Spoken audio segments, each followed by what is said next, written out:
Good afternoon all students. Today discuss atom and molecules. आज हम atom और molecules के बारे में जानेंगे कि एटम कैसे बना, क्या क्या इसमें लॉ होते हैं, किसने दिया था, सारी चीज़ें पढ़ेंगे। तो हम बात करते हैं around the same era ancient Greek philosopher. एक ग्रीक फिलोसफर की बात करते हैं तो दो थे, एक डेमोक्राइटस थे, एक लेसपस थे। अगर डेमोक्राइटस की बात करें तो इन्होंने डेमोक्राइटस जो है इंडिविजुअल जो पार्टिकल्स होते हैं एटम्स के, एटम का मतलब ये होता है इंडिविजुअल पार्टिकल्स।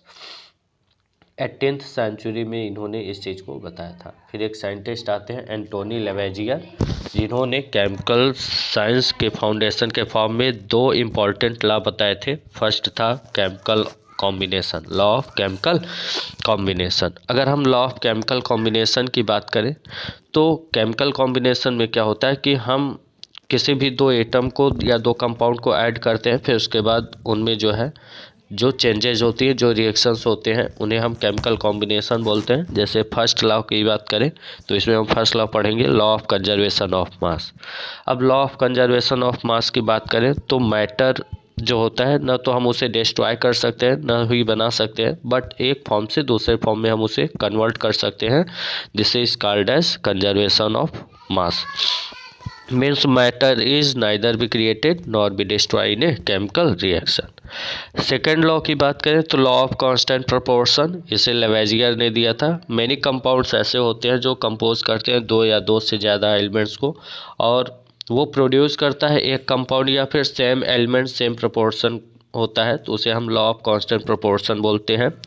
एग्जाम्पल की बात करें तो जैसे अगर हम हाइड्रोजन और ऑक्सीजन से वाटर का फॉर्मेशन करते हैं तो यहाँ पर जो वाटर में हाइड्रोजन और ऑक्सीजन के मॉलिक्यूल्स होंगे उनका अगर रेशियो देखें तो 1:8 होगा। ऐसे ही अगर हम अमोनिया लेते हैं तो अमोनिया में नाइट्रोजन और हाइड्रोजन की बात करें तो इनका जो रेशियो होता है वो 14:3 रेशियो होता है मास के अकॉर्डिंग। ठीक है, तो अगर हम बात करें लॉ ऑफ कांस्टेंट प्रोपोर्शन का, this is also known as law of definite proportion.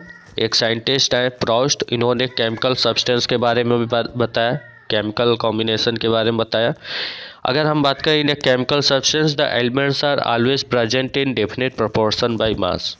Chemical substance की बात करें तो एलिमेंट में ये ऑलवेज प्रेजेंट होता है और उसके डेफिनेट प्रोपोर्शन होता है मास के अकॉर्डिंग।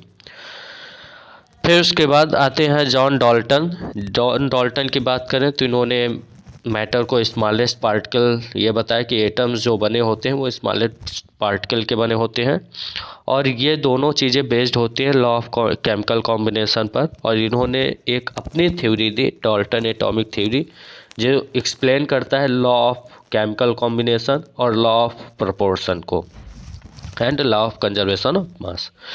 अब हम जॉन डाल्टन की बात करें तो थोड़ा इनके बारे में जान लेते हैं। जॉन डाल्टन जो है एक बहुत गरीब घर के थे, गरीब घर में पैदा हुए थे 1766 में इंग्लैंड में, और इन्होंने अपनी करियर को स्टार्ट किया एज ए टीचर। जब ये 12 साल के थे, 12 ईयर के थे, तभी इन्होंने जो है एज ए टीचर के फॉर्म में इन्होंने अपनी करियर स्टार्ट की।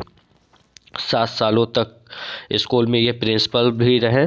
फिर 1793 में जॉन डाल्टन जो है मैनचेस्टर को छोड़ करके मैथमेटिक्स, फिजिक्स और केमिस्ट्री पढ़ाने लगे कॉलेज में। फिर मोस्ट इम्पॉर्टेंट पार्ट आता है इनके लाइफ का, और ये जो है टीचिंग और रिसर्च के लाइन में जाते हैं। और इन 1808 में इन्होंने जो है एटॉमिक थ्योरी को प्रेजेंट किया, जो एक टर्निंग पॉइंट था मैटर के लिए। अब अगर हम according to Dalton atomic theory की बात करें तो इन्होंने ये बोला कि ऑल मैटर्स, जितने भी मैटर्स होते हैं या एलिमेंट्स, कंपाउंड और मिक्सचर, जो भी स्मॉल पार्टिकल्स होते हैं, सभी चीज़ें जो हैं एटम के बने होते हैं। अगर हम फर्स्ट पार्ट की बात करें, फर्स्ट पॉइंट का, तो all matter is made of very टिनी particles called atom. जो स्मॉलेस्ट पार्टिकल होते हैं, अगर हम एटम की बात करें तो एटम सब एटॉमिक पार्टिकल्स के बने होते हैं, और सब एटॉमिक पार्टिकल्स एटम से भी छोटे होते हैं। और जो जो सब एटॉमिक पार्टिकल्स होते हैं वो भी प्रोटॉन, इलेक्ट्रॉन, न्यूट्रॉन्स के बने होते हैं। मीन्स प्रोटॉन, इलेक्ट्रॉन, न्यूट्रॉन बहुत स्मॉलेस्ट पार्टिकल है। अगर हम बात करें मैटर का तो बहुत ही वेरी टेनी पार्टिकल्स के बने होते हैं जिसे हम एटम्स बोलते हैं। ये पार्टिसिपेट करता है केमिकल रिएक्शंस में। अगर हम एटम की बात करें तो ये एक इंडिविजुअल पार्टिकल्स होता है। क्या होता है इंडिविजुअल पार्टिकल्स के बारे में? किसने बताया था? इंडिविजुअल पार्टिकल्स के बारे में जॉन डाल्टन ने ही बताया है। ठीक है। अगर हम बात करें एटम्स जो होता है वो एलिमेंट के आइडेंटिकल मीन्स मास और केमिकल प्रॉपर्टीज़ को भी डिफाइन करेगा। किसी भी एटम को अगर हम डिफाइन करना चाहें तो उसकी आइडेंटिकल मास को और केमिकल प्रॉपर्टीज़ को भी डिफाइन कर सकते हैं। फिर नेक्स्ट पॉइंट है atoms of different element have different mass and chemical properties. अगर एटम डिफरेंट होंगे तो उनकी मास क्या होगी? डिफरेंट होगी और उनकी केमिकल प्रॉपर्टीज़ भी डिफरेंट होगी। अगर हम एटम को कंबाइन करते हैं तो वो कंपाउंड का फॉर्मेशन होता है।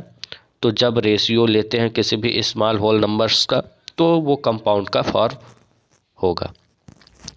Next point is the relative number of kind and of atoms are constant in a given compound.